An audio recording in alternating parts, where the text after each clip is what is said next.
Item ಯಾವುದೇ ಇರಲಿ try ಮಾಡಿ ಆಚಿ ಚಿಕನ್ ಮಸಾಲಾ. ಆಚಿ ಚಿಕನ್ ಮಸಾಲಾ.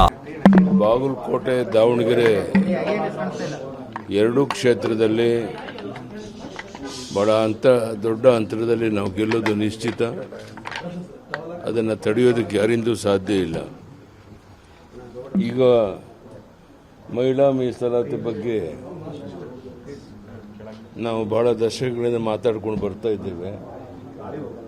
ಈಗಲೂ ಇನ್ನೂ ಚರ್ಚೆ ಆಗಬೇಕು ಅಂದರೆ ಅದು ಸ್ಪಷ್ಟವಾಗಿ ವಿಳಂಬ ಮಾಡುವಂಥ ನೀತಿ ಅನ್ನುವಂಥದ್ದು ಸ್ಪಷ್ಟ ಆಗುತ್ತೆ.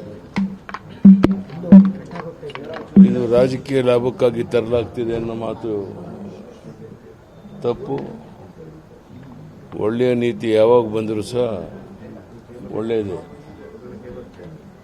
ಬಸವಣ್ಣನವರು ಸಮಾಜದಲ್ಲಿ ಸಮಾನತೆಯನ್ನು, ನ್ಯಾಯ ಮತ್ತು ಅವಕಾಶಗಳ ಬಗ್ಗೆ ಹೇಳಿದ್ದಾರೆ. ಅವರ ಕಾಲದಲ್ಲಿ ಆದರೂ ಹೆಣ್ಣು ಗಂಡು ಭೇದವಿಲ್ಲದೆ ಎಲ್ಲರಿಗೂ ಸಮಾನ ಹಕ್ಕುಗಳಿರಬೇಕು ಅಂತ ಹೋರಾಟ ಮಾಡಿದರು. ಇಂದು ಮಹಿಳಾ ಮೀಸಲಾತಿ ವಿರೋಧಿಸುವಂಥದ್ದು ಅದೇ ಸಮಾನತೆಯ ತತ್ವಕ್ಕೆ ತದ್ವಿರುದ್ಧವಾಗಿದೆ. ಈ ನೀತಿಯನ್ನು ನಾನು ಖಂಡಿಸ್ತೇನೆ.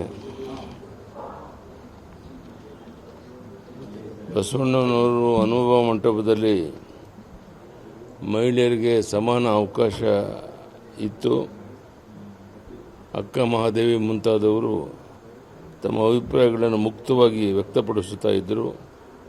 ಇವರು ಅದೇ ತತ್ವವನ್ನು ಮುಂದುವರಿಸಬೇಕಾದರೆ ಮಹಿಳೆಯರಿಗೆ ರಾಜಕೀಯದಲ್ಲಿ ಒಳ್ಳೆಯ ಅವಕಾಶ, ಜಾಗ ಕೊಡುವಂಥದ್ದು ಅನಿವಾರ್ಯ. ಮಹಿಳೆಯರಿಗೆ ರಾಜಕೀಯದಲ್ಲಿ ಪ್ರವೇಶ ಸಿಗುವುದು ಅಂದರೆ ಅದು ಅವರ ಹಕ್ಕು ಮಾತ್ರ. ಅದು ವಿರೋಧಿಸುವಂಥದ್ದು ಸಮಾನತೆಯ ವಿರುದ್ಧ ಅಂತ ಹೇಳಕ್ಕೆ ಇಚ್ಛೆಪಡ್ತೇನೆ. ಈಗಲಾದರೂ ಯಾರು ಇದನ್ನು ಮಾಡ್ತಾ ಇದ್ದಾರೆ, ವಿರೋಧ ಮಾಡ್ತಾರೆ, ಅದನ್ನು ಅರ್ಥ ಮಾಡಿಕೊಂಡು ಎಲ್ಲ ಮಹಿಳೆಯರಿಗೂ ಅವಕಾಶವನ್ನು ಕೊಡುವಂಥ ಒಂದು ಐತಿಹಾಸಿಕ ತೀರ್ಮಾನ ಏನು ಪ್ರಧಾನಿ ನರೇಂದ್ರ ಮೋದಿಯವರು ತಗೊಂಡಿದ್ದಾರೆ, ಅದಕ್ಕೆ ಬೆಂಬಲ ಕೊಡಬೇಕು ಅಂತ ಒತ್ತಾಯವನ್ನು ಮಾಡ್ತೇನೆ. ಧನ್ಯವಾದ. ನಮಸ್ಕಾರ.